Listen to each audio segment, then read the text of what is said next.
The Lunaverse, Episode 18, by Green Grass and Clouds 2, Symphony of Moon and Sun, Lunaverse, by Rainbow Double Dash, Chapter 13, Endgame Chorus.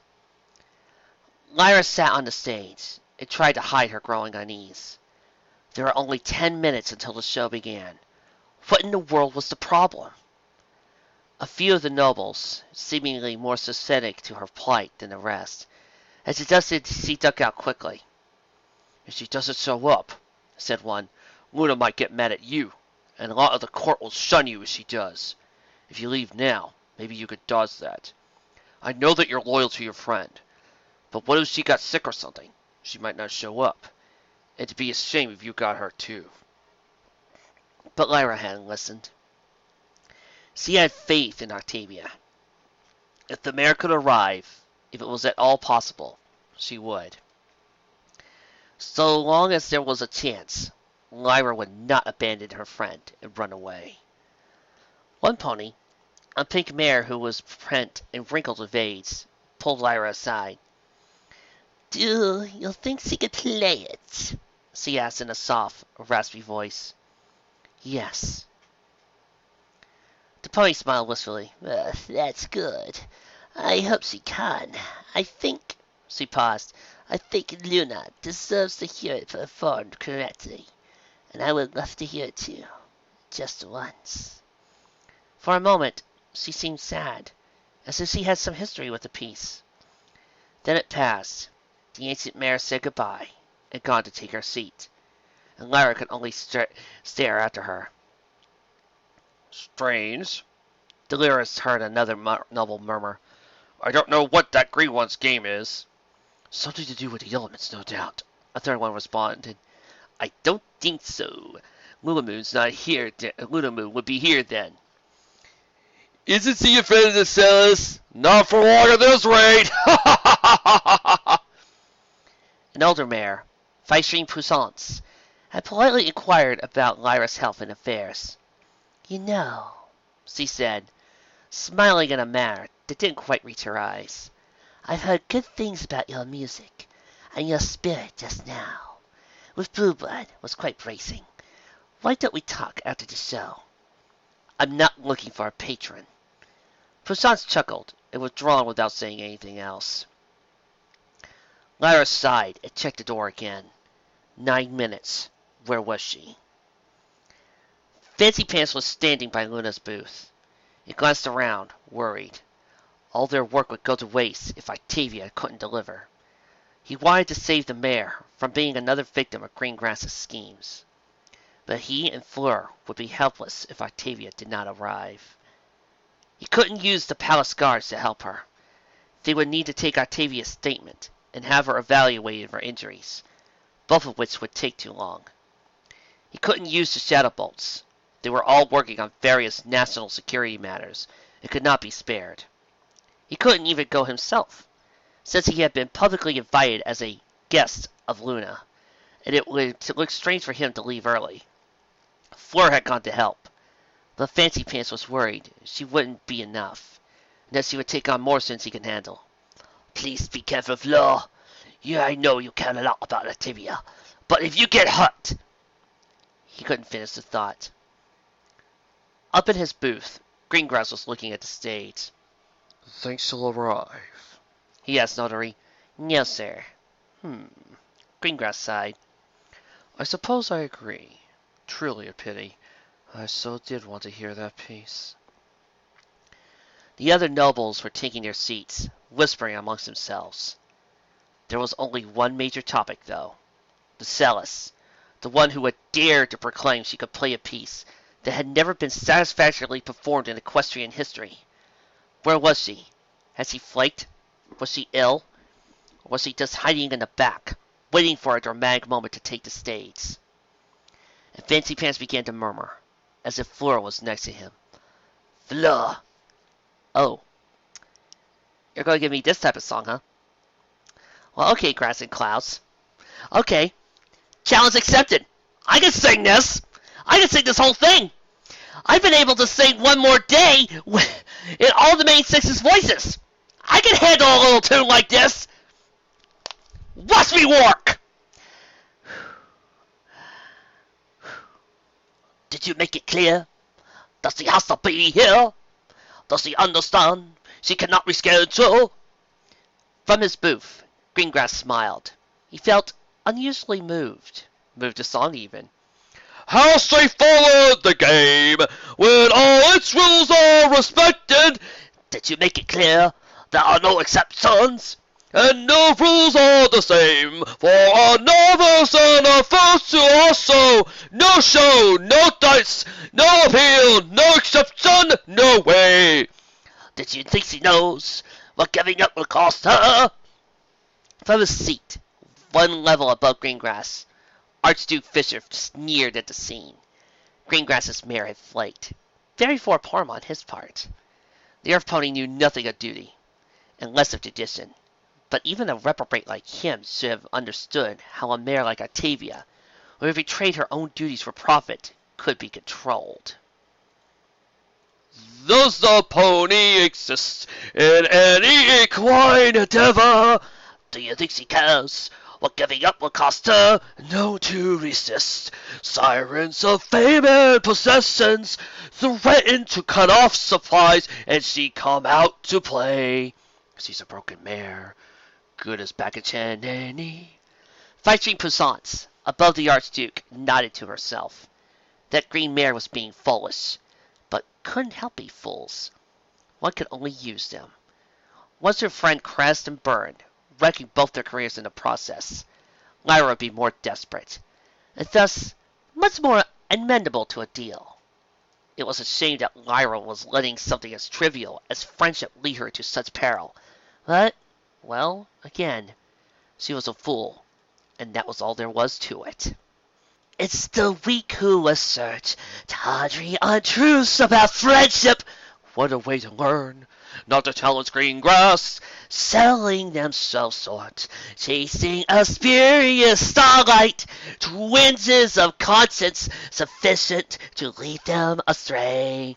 Foolish little mare, every pony suffers. Blueblood, smirking, trotted over to his seat on the ground floor. Though no expert at these things, I'll hazard this prognostication. Foolish little mare, every pony suffers. That the Lyra and Heartstrings have better chances of fighting and Ursa and winning than saving their careers today. Foolish little mare, every pony suffers.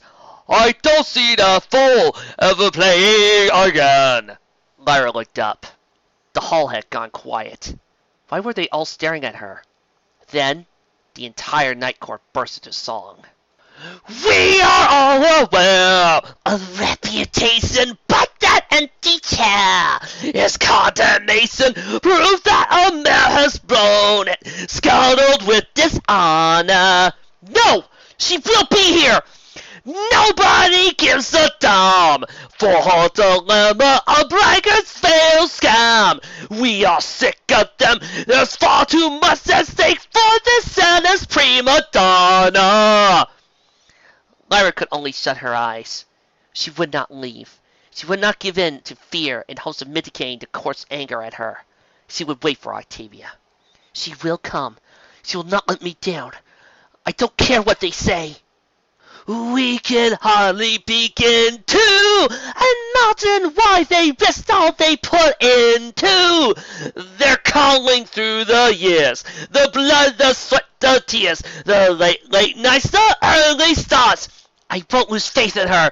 Of course the effect is exactly what observers would expect. This, the court is set to cheer the mare who isn't here. Octavia has lost our hearts. Is she still in bed or in the shower? Then there was a cracking sound, and every head craned to see Luna appear in her booth. She was looking at the stage with a gaze that was completely inscrutable. Yet, when she spoke, it was in a voice of absolute power and authority. Even if she's dead, I won't allow a mare to show up after the appointed hour. Lyra looked at Luna, then back at the stage. 5 minutes to go. 5 minutes. And then it would be. The door banged open, and Octavia, tail sweaty and askew, coat frazzled, made a mess, entered the auditorium. She had arrived thanks to a speakermobile as delivered by one Vinyl Scratch. My apologies. She looked at the staring court, then nodded. I apologize for my delay. The concert will begin at the scheduled time. Thank you for your patience. She then turned her gaze at Lyra.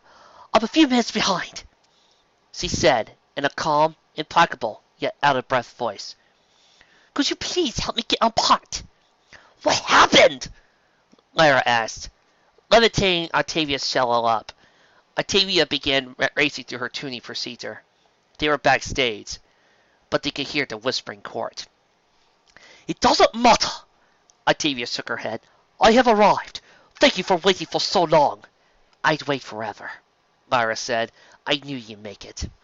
Her horn glowed, and Octavia winced as her mane suddenly straightened itself. Another spell, and her tail did the same. But that didn't matter. Octavia just said, I will not disappoint you. The court. Forget the court. Octavia paused.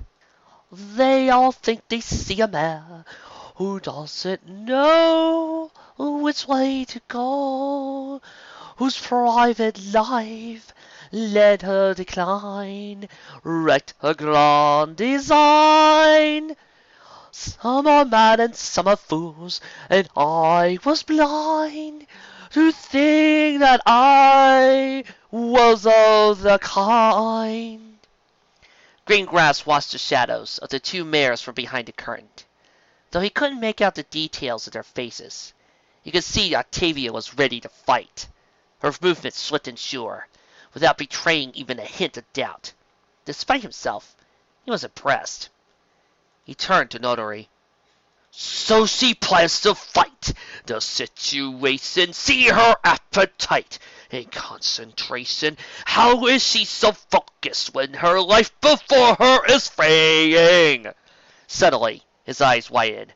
Looking at those mares, it's her I'm seeing. Moon's a fool, but yet her being here in spirit boosts them, and it screws the way I'm playing. Behind the curtain, Octavia suddenly swiveled, pointing her bow at the court like a sword. And was it Greengrass's imagination, or was she pointing at him? Octavia sang to Lyra. Here I see some ponies herring above what ancient composition sharing. Wins with the corrupt, the mad, the petty, greedy, inane, and sod. They don't pay attention to what goes on around them. They only those they touch worse than when they found them. Is this the life I need? Obsessive, fiery greed, while my friends burn and bleed to death. She shook her head, then moved her bow to point at Lyra. When I think of you, my favorite student, what would you prefer I hide for prudence? No! They try to ruin my life, so I'll fight not to lose it. Octavia smiled at the green mare as she finished tooting. Lyra, I could not have gotten this far without you. You are the greatest friend I could hope for. Thanks. Lyra grinned. And you're the best mentor. And friend, too. They embraced. Knock 'em dead, said Lyra. Blast Luna's hoods off. Octavia grinned. I will not let you down. Lyra hurried off to take her seat. Octavia took a few moments to compose herself. Nothing else was in her way. The nobles, the court, they couldn't touch her. It was time to show Luna how this place really meant to be played. And then, just before the clock struck 10, Octavia stepped onto the stage. The sight of the crowd chilled, even a performer as professional and impenetrable as her. Archdukes and archduchesses, viceroys and vicereines, and of course, Princess Luna, all staring at her, with some open hostility in their faces. But she could see Lyra, too, in the audience. She nodded. Lyra had waited for her. Total faith and loyalty in her. That faith and loyalty were merited. She was ready to prove it. The clock struck 10. Octavia bowed at Luna, raised her cello, brought up her bow, and began to play Symphony for Moon and Sun. That was a good song cue. Thank you so much, Grass and Clouds. I loved it. If you people think that was impressive, you should see me sing one day more. I could do it, and hold the notes. P.S. You want to know my greatest fear? One day, I'm going to read the author's notes of a fic after they do a really cool song cue, and I'm going to see, try to do this one, alchemy student, and then I'll have to do it, because they challenged me. But I digress. Chapter 14, The Symphony. Movement 1, Moderato, Court of Moon and Sun. The piece opened with a bustling, winding melody from the middle reaches of the cello. It was evening in Canterlot. The shopkeepers were closing up and heading home, ready to greet their families, their lovely spouses, joyful foals, their aged, wise parents. Now was the time for rest and relaxation, the day's labors done, and the night's entertainment ahead. The melody grew a bit more free and wild as the evening progressed. Wine flowed freely, and Octavia played a silly, intricate trill, the song of a pony free of cares, giddy with joy, and perhaps just slightly intoxicated, and the ponies danced and sang. Overhead, the sun was descending smoothly. All was right in the world. After some time, a few minutes or so, Octavia brought in the second group of themes and melodies. One, in the higher reaches of the cello, was regal, royal, and strong. Celestia, princess of the day, ruler of the land. Her theme gradually weakened a tiny bit. It was the end of the day, after all, but there was no mistaking the solid power at the core of the melody. The middle voices gradually changed to conform to it, following its outlines and contours in grand, melodic procession from the mid-range to the highest reaches of the instrument. The voices of ponies who loved their ruler and would follow her lead in all things. And the third melody, the lowest of the three, began softly but steadily gained power.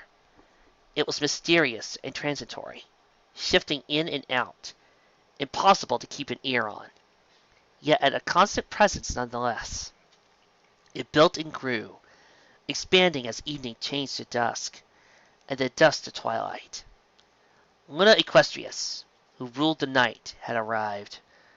The moon rose, and her theme swelled, rising to the middle of the cello, and the three melodies played in a harmonious duet. The two rulers of Equestria presiding over their beloved subjects. And then Luna's theme came closer to Celestia's, and Celestia's to Luna's, and they met in the middle, and the three voices sang as one. Still distinct somehow. Octavia kept them just far enough apart for that, but in perfect unison. It was Equestria as it ought to be. Perfect harmony and friendship between all ponies. And then the voices combined into one single, glorious melody that swept over the court and the audience. Was it a faint rebuke of their greedy schemes? It was impossible to say. All that could be said was that Octavia had captured the scent of unity, harmony between night and day, and the ponies in between. The sinistercy of Equestria. The movement ended on a high, uplifting sequence of notes, and a perfect, authentic cadence, high, to complete the phrase. Everything was full of promise and hope. Allegro, honor of moon and sun. The next melody seemed familiar to the first, a recapitulation of the town's pony theme. It was faster, too, like there was some sort of celebration going on, and the ponies were moving about and frolicking at a rapid pace.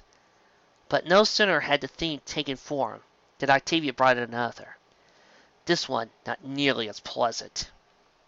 It was jarring and discordant, a breakneck set of notes that raced through the concert hall. It disregarded all conventional rules of tonality and harmony, sounding almost chaotic as it darted up and down and overran the rest of the music. There was a pattern to it, though. Something that stopped it from being chaotic noise that not even Octavia could play in an acoustically pleasing manner. Or rather, not so much a pattern as a target. It was overwhelming the townspeople's themes, systematically mimicking them, moving to those frequencies and notes, and supplanting them. The pony theme became more frantic in response, not a celebration anymore, but some desperate race. Then the alicorns arrived. Celestia's theme, powerful and strong. Luna's, mysterious yet inescapable. They bossed in all the discordant mess, straightening out the conflicting, melodic lines and restoring unity and harmony. In the space of a few moments, there was once again peace and harmony from the cello. And slowly, alicorn themes faded too, leaving once again only the happy townspeople. But then the discordance began again, and this time it wasn't just one single theme. There were multiple threats, represented by multiple lines that eschewed harmony and tonality.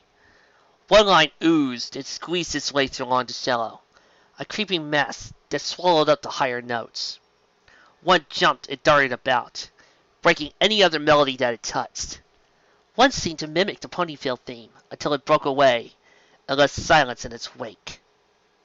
It was difficult to explain how the music sounded good. Any of the lines on their own would have been better described as noise instead of music.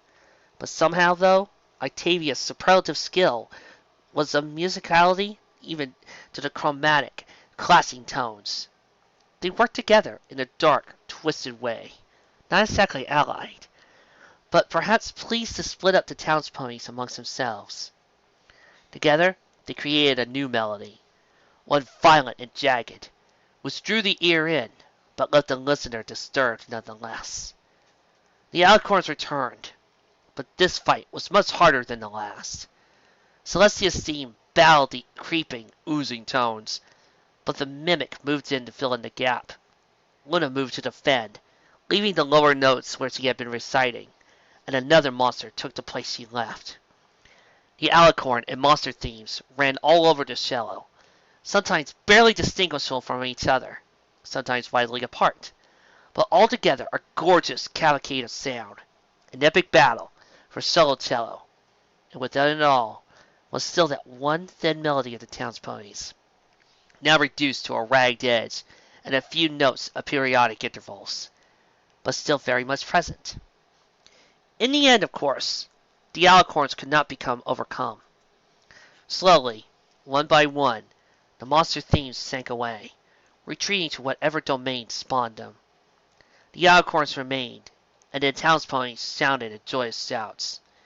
They were saved again. The princesses loved them, and would cherish and protect them for all time. But the ending of the movement was sadder, almost tired. Celestia's drooped, sagging down the cello. Luna's was a hair slow. They were alicorns, powerful rulers of the country. But, well, they were exhausted. And Octavia had hesitated here, during practicing, wondering if perhaps it would be politically astute to make Luna's theme unblemished. But she decided against that. She would play the piece honestly. She was done perverting her music and her ability for the will of the court. The movement ended on a few sad, soft chords, still in a major key, but still ultimately triumphant. But the happy atmosphere of the beginning was long gone. Movement 3. Lento. Lament of Moon and Sun. For the first time in the piece, the middle theme of the townspeople was absent.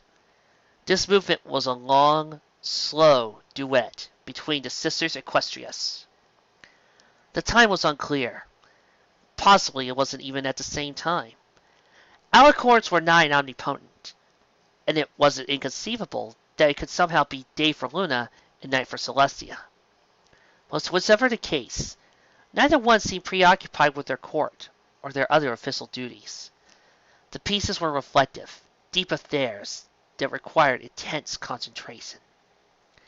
Celestia's theme continued, similar to how it had been played in the first and second movements, but it was even more worn now. Echoes of defeated monsters sounded, little reminders of all the work that the Sun Princess had performed, and what work would remain for the next day, and the next, and the next. There was always some new threat, always some horrible monster. And Celestia's theme soared above those echoes, unleashing glorious sequences of heavenly notes, notes resounding the brilliance and beauty of the sun, at least at first. But then it slowly lowered, incapable of continuing. Could even the sun herself fight endlessly, day after day, without letting the pressure get to her? Her theme faded in prominence, and Luna's took center stage.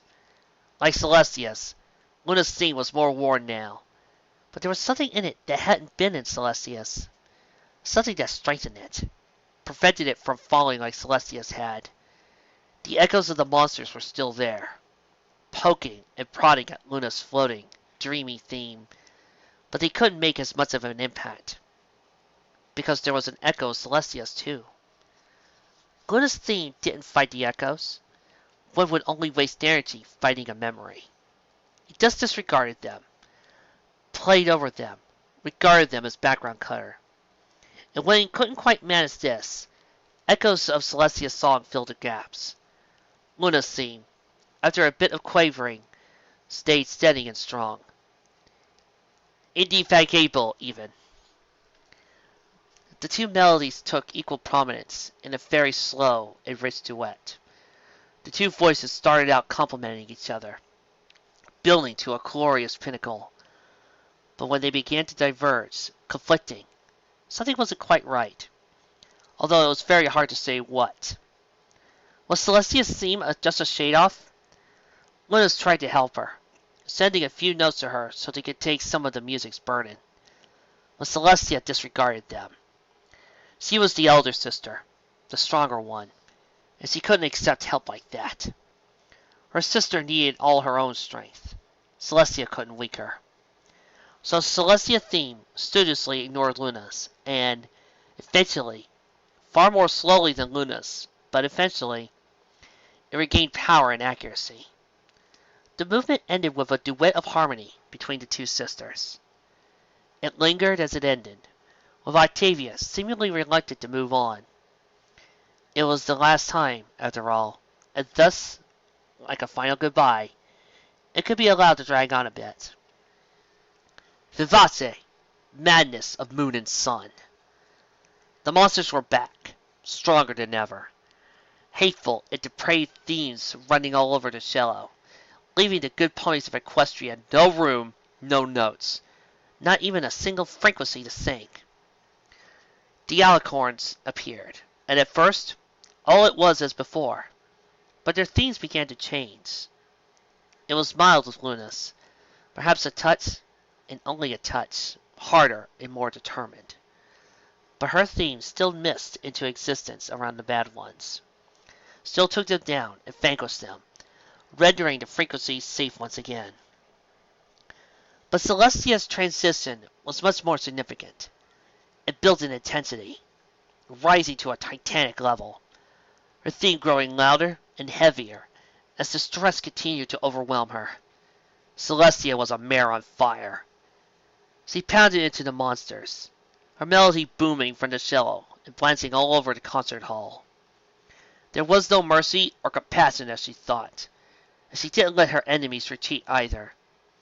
Luna's opponents crumbled and slunk away. Celestia's burned up and vanquished. In Luna's domain, the town ponies sang their relieved happiness at being saved. In Celestia's, there was relief in their tones. Happiness, but fear. The frequency range began to narrow, as Celestia cleansed each note and then moved on.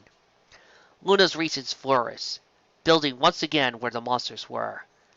But Celestia seemed oddly muted. Her theme was still regal, noble even, yet it was clear something was wrong. She was dangerous, somehow, in a way that not even the monsters were. The two met in the middle, and there was a very soft, quiet section, where the two themes could only chirp at each other. Celestia, with whatever remained of her sanity, was horrified by what had happened to her, and Luna horrified as well. Slowly, Luna's theme built a little. Notes were sent to Celestia's region of the cello. She was offering help and aid. A corona rejected them. Her theme flared up again, sweeping up and down the cello. A naked attempt to take the whole country, to grasp and secure it, to make sure that no monsters ever returned. The townspeople's theme flared up. It died down to a whisper. Even Luna's theme was pushed back. For a few minutes, all that remained was Corona's theme, now a burning, fiery rage, that of a queen gone mad, and holding her whole country under hoof. Luna's theme rose up a couple of times, only to be smacked down. In the end, all that remained was Corona, and the movement ended on haunting, ominous tones. The end, it seemed to say, was nigh. Movement 5. Presto! Battle of Moon and Sun. And that was all that was known. The score had been lost, and only the title remained. Octavia was moving blindly from this point. But it didn't matter. She understood things now. Lyra had taught her what she needed, and her ability would do the rest. Octavia would surmise where the others had gone wrong, and she could do more than simply avoiding their mistakes. She could play the piece correctly. And so, she began. The battle between Luna and Corona was as epic and titanic as it had to be. A breakneck magic slug match, with burning ire and freezing ice rippling along the cello, crashing into each other and destroying all its path. Notes pounded into other notes, as beautiful scales and chords marched off to war against each other. It was a brilliant, brutal work. But that wasn't all there was. Because Luna's themes weren't simply that of a hero fighting a monster, or a trickster outmaneuvering a giant. They were reluctant, restrained somehow. Luna wasn't fighting at full power, not because she was stupid, or some part of a plan, but because she couldn't bring herself to. This was her sister, after all. And there was more to Corona than chaotic madness. She wasn't just another monster with more power and a halo of fire over her head. There were still remnants of her previous themes in there, those of the pony who only wanted to protect and shepherd her subjects. Her theme didn't pound out the few free notes with cruelty, or smother them with cold abandon. When it silenced the townspeople's notes, it was accidental, a side about of her battle against her sister. She didn't even want to hurt them. She wanted to protect and guard them, though her theme laid to waste every note it touched. She was still evil, and she still needed to be stopped, but she was not some mindless psychopath. The battle continued as it had to. Luna was pushed back. She had always been the weaker sister, after all. What's more, she was handicapping herself. This was how the legend said the battle went. Luna had been losing until she used the elemental power. And that was what had to come next. Luna deciding to invoke the power of the elements and banishing Corona to the heart of the sun, to remain in prison forevermore. But why did she turn them around? Was it with strength and righteousness? A cold fury that brushed aside all qualms and set out to march forward and bury her Equestria's sister? Was it cold, calculating cunning, a trickster's darting and weaving amongst the forest of notes, as if that whole fight beforehand had been some intricate plan? Was it with sheer magical skill, a massive spell barrage that could nullify even Celestia's mighty defenses? No. That was what the others had done, Octavia had thought. They had been playing for Luna. They wanted to impress Luna. They either hadn't understood their princess, or they just hadn't cared and lied in their music. They had made Luna out to be a mastermind, or heroic soldier, who battled evil without qualm, a saintly figure who never once doubted herself. But none of that was true. It couldn't be true when it was two close sisters fighting, or how foolish the other performers had been, to think they could impress their ruler with a facile imitation of her history or a flat-out lie. Luna's scene faded. Corona's ascended. The Moon Princess didn't seem to have the power to take down her sister. And what's more, she seemed reluctant to try. How could she, who still retained her sanity, fight her best and closest friend? Luna seemed paralyzed in indecision. And then the townspony theme returned. It wasn't consonant anymore. It was panic and racing, just like this whole second, but frazzled and at the edge of breaking entirely. It zipped around, dodging Luna and Corona, for how could it hope to stand in her way? Helpless, it cried to the heavens. Save us, it seemed to whisper. And Luna's theme took note. Whatever reluctance Luna was feeling, her melody began to grow stronger, and it enveloped the pony theme, encompassing and deafening it. She would hate to attack her sister, but she could not see her subjects burn. And Corona's attack was just blunted. It had no effect. Luna's theme was unchanged and unmoved, and subsequent blows were similarly useless. Luna had been given reason to unleash her full power, and her own talents and the magic of friendship. The friendship and love she felt for all ponies in her domain. Even Corona could not stand against her. The ponies cried out again as Corona's theme redoubled in charge. And, in a reluctant but decisive move, Luna's theme advanced to meet her sisters. They crashed, squarely in the center of the cello, and there was silence. Octavia paused for 3 measures, counting off the beats with a mental metronome more precise than any physical clock. 3 measures exactly. No more, no less, and on to the finale. The finale, of course, would have been played by the others in triumph. One wouldn't want to offend Luna by implying that her victory was anything less than the most supreme good. Maybe a few would go the other direction and imply that the win was bad, or Luna regretted it. But Octavia knew better. She would play it honestly and truthfully, representing fairly a mare who had been forced to strike down her sister, but who would eventually understand it was the right thing to do. Luna's theme returned, sad, no, distraught, hopeless and helpless. It mourned, briefly trying to imitate her sisters before giving up. The mare seemed almost broken. But then the townsplay theme began to play again. Softly at first, damaged and weakened, but then growing stronger. Soon it was shouting.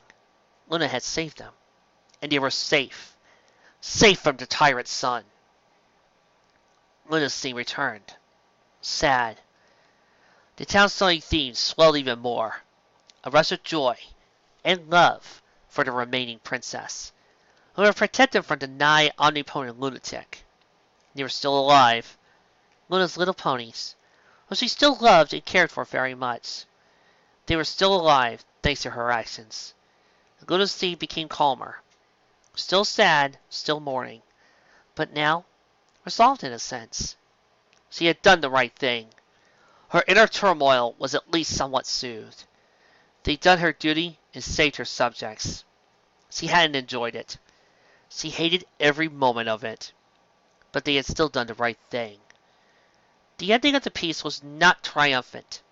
It was not the shout of a victorious army returning from war, or conquering heroes standing atop the slain monster.